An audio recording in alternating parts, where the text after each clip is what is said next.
warahmatullahi wabarakatuh. Bertemu lagi dengan saya Nita Husna.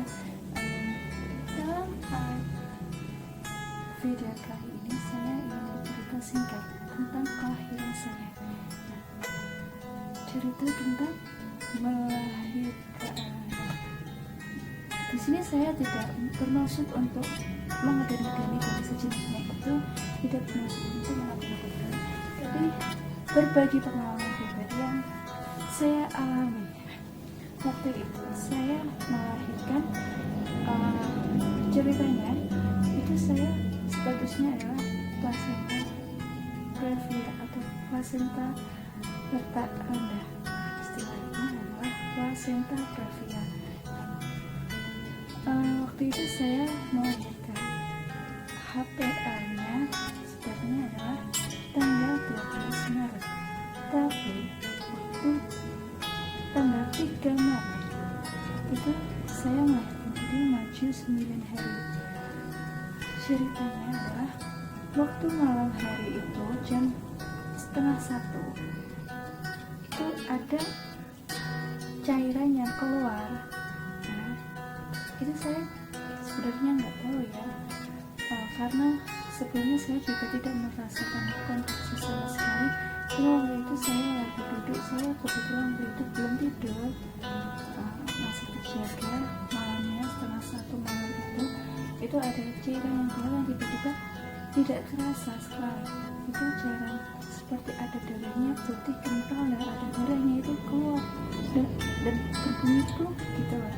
Nah itu saya nggak tahu lah, ketika dicek, wah ini kayaknya kok ada yang rembes, ada yang basah gitu. Akhirnya saya memakai pembalut waktu itu karena takutnya rembes.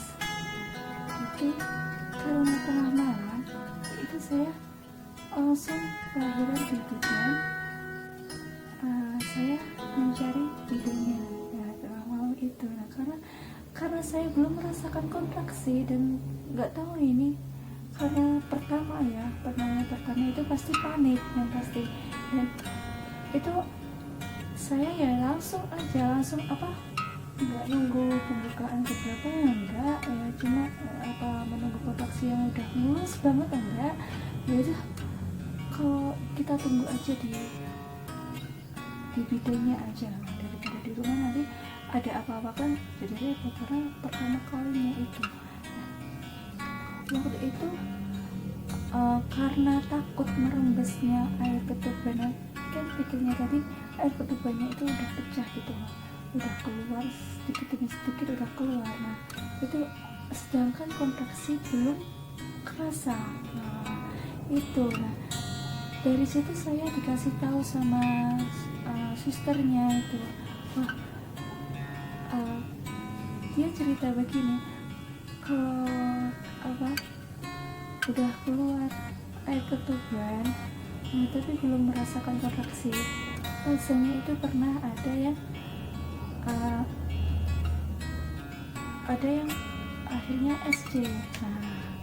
Padahal saya sendiri kan pengen juga normal, karena semua wanita yang hamil pengennya juga normal. Itu waduh gimana ya, saya sudah dikasih tahu itu ya shock gitu ya tadi ya, wah masalah ya, penting sehat semua ibu dan bayinya.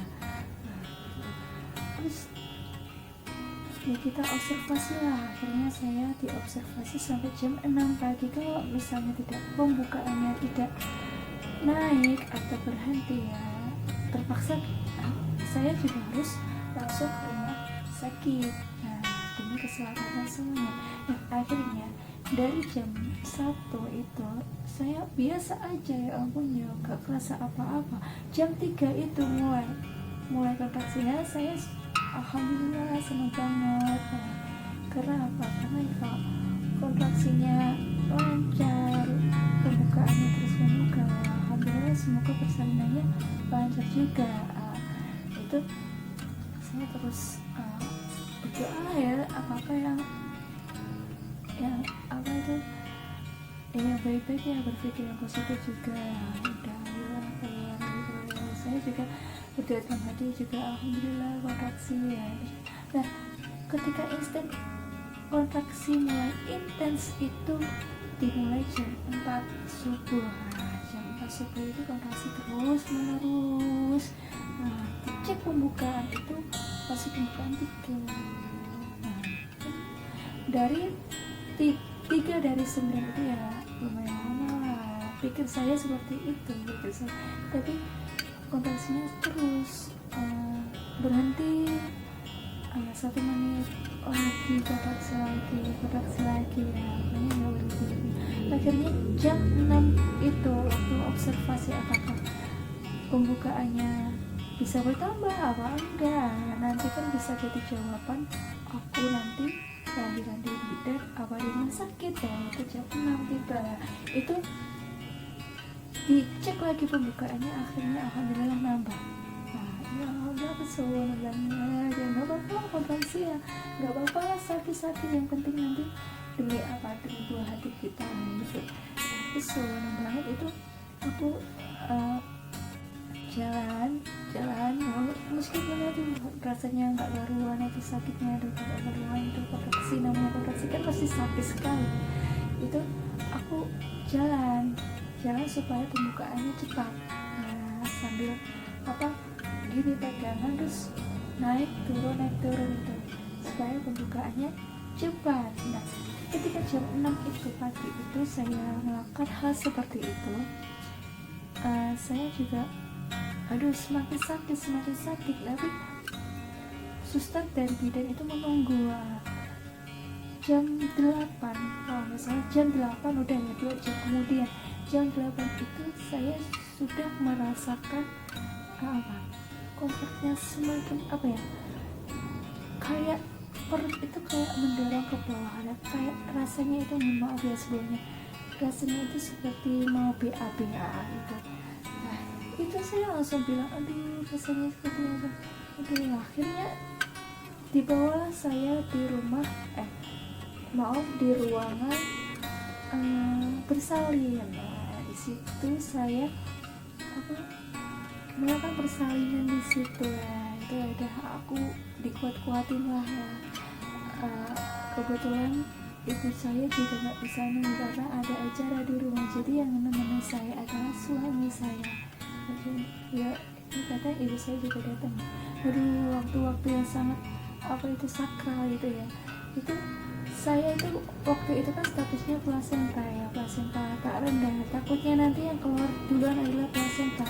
Tapi biasanya kalau plasenta previa itu biasanya pas pembukaan itu pendarahan dan berbahaya kalau melakukan lahiran secara normal. Nah, kebetulan itu waktu pembukaan itu, karena saya sudah afirmasi sebelumnya, plasenta naik ya nanti kalau waktunya tiba, naik ya nanti kalau waktunya melahirkan, kasih jalan adik saya afirmasi terus setiap hari itu. Nah, akhirnya saya tidak mengalami pendarahan sama sekali, alhamdulillah waktu pembukaannya itu ya. Tapi waktunya bersalin ya itu rasanya itu ya, itu mau mengeluarin adiknya itu sebenarnya kalau biasanya sih kalau kasusnya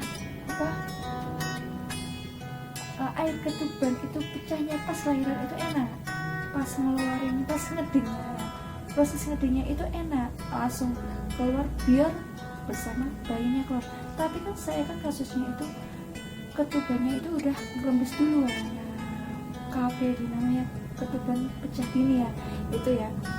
Jadi ya mungkin yang di dalam itu sudah habis dan seret gitu, maksudnya gimana ya, itu susah banget keluarnya, ya ampun ngedingnya itu sudah sampai 1 jam lebih lah. Saya itu susahnya itu waktu ngeding, kalau udah hampir keluar tapi saya sudah kehabisan nafas, akhirnya masuk lagi ya gitu. Dan akhirnya alhamdulillah lahiran berjalan lancar dan benar saja yang lahir duluan adalah bayinya dan plasentanya setengahnya itu.